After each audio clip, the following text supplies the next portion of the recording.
by Joshua Bays. Introduction. Jonathan Locke. He was one of the greatest thinkers from the 17th century. His ideas are still used today and often referenced in modern jargon. Locke's essays are read even today in the 21st century by modern philosophers.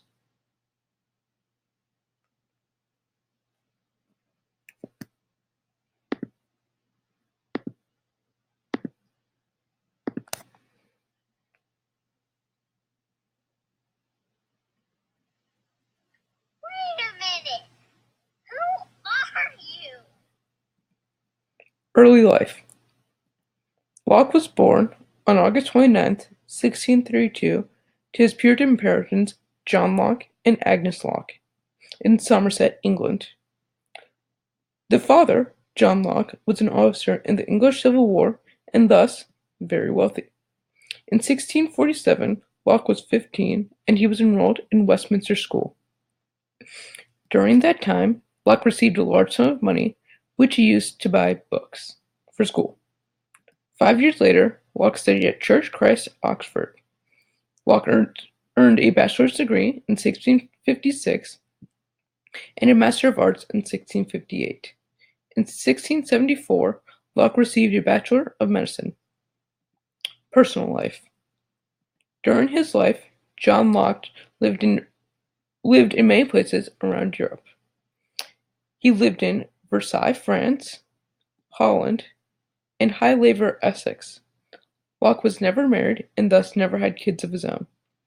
Locke worked very closely with the Whigs, a political party that supported constitutional monarchies, as one who wrote essays.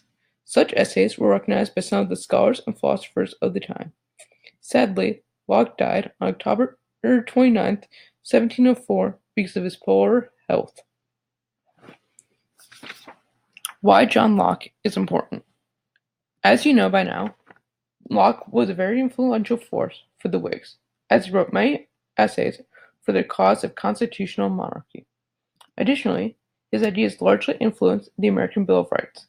Plus, other influential thinkers, such as Alexander Hamilton and Thomas Jefferson, took inspiration from his work in philosophy concerning the role of government in the lives of its people. Without Locke, the political faction of the Whigs would not have been as powerful as it was. While Locke was widely known, the current king, Charles II, had him on a watch list. As a result, Locke had to flee to Versailles, France. John Locke's philosophy and his works. Locke is commonly called the father of classical liberalism because he helped to form and popularize certain views on how government should operate. 3 of his major works are as follows. Locke said in 1689 in his essay The Two Treatises of Government that, being all equal and independent, no one ought to harm another in his life, health, liberty, or possessions. This means that every citizen has 3 basic rights: life, liberty, and property. These ideas are referred to in the Declaration of Independence.